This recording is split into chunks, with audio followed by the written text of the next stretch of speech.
Hey guys. So today we're going to talk about 2 Corinthians chapter 13 verse 5. It says, "Put yourself to the test to see if you are in the faith. Examine yourselves. Or do you not recognize regarding yourselves that Jesus Christ is in you, unless indeed you fail the test?"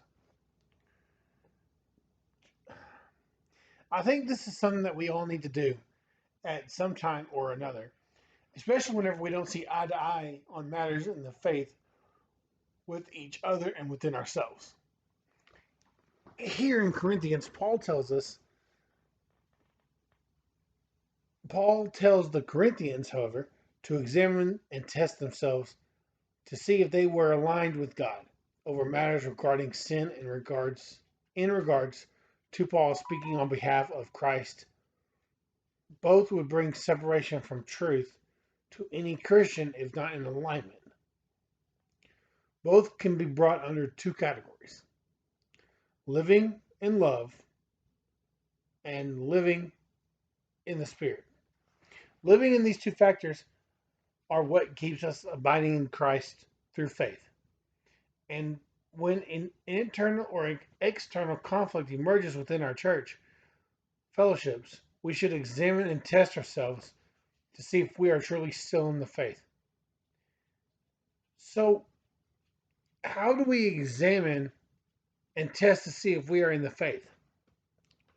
We're going to go through each one individually. Examine yourselves. The original Greek word examine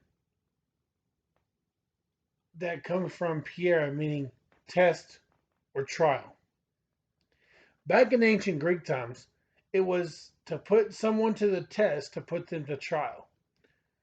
So the way we go about putting ourselves to the test, to trial, is to align ourselves with truth, with God, and with what God has said. The original Greek word test is dokimazo, and I probably totally slaughtered that. That means to approve by testing, which is done to demonstrate what is good. Passes the necessary test.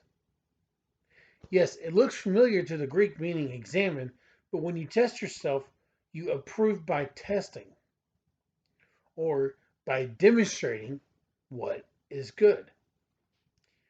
So when we examine ourselves, we put ourselves on trial by aligning ourselves up with what is true, holy, and righteous, whereby when we test ourselves, we demonstrate what is good.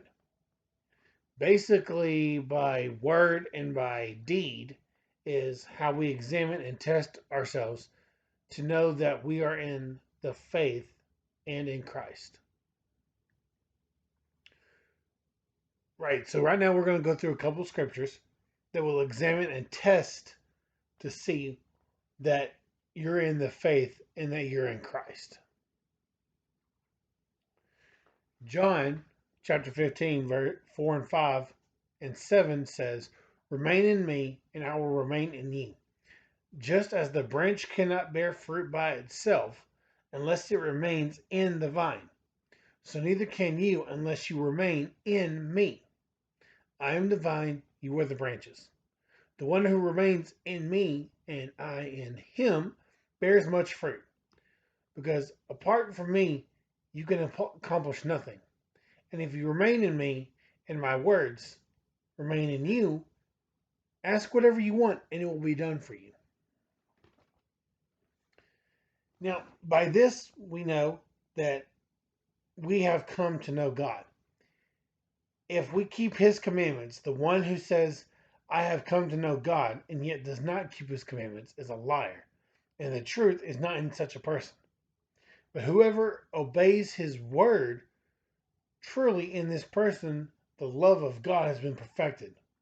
By this we know that we are in him, and to be in him is to be in faith. The one who says he resides in God ought himself to walk just as Jesus walked.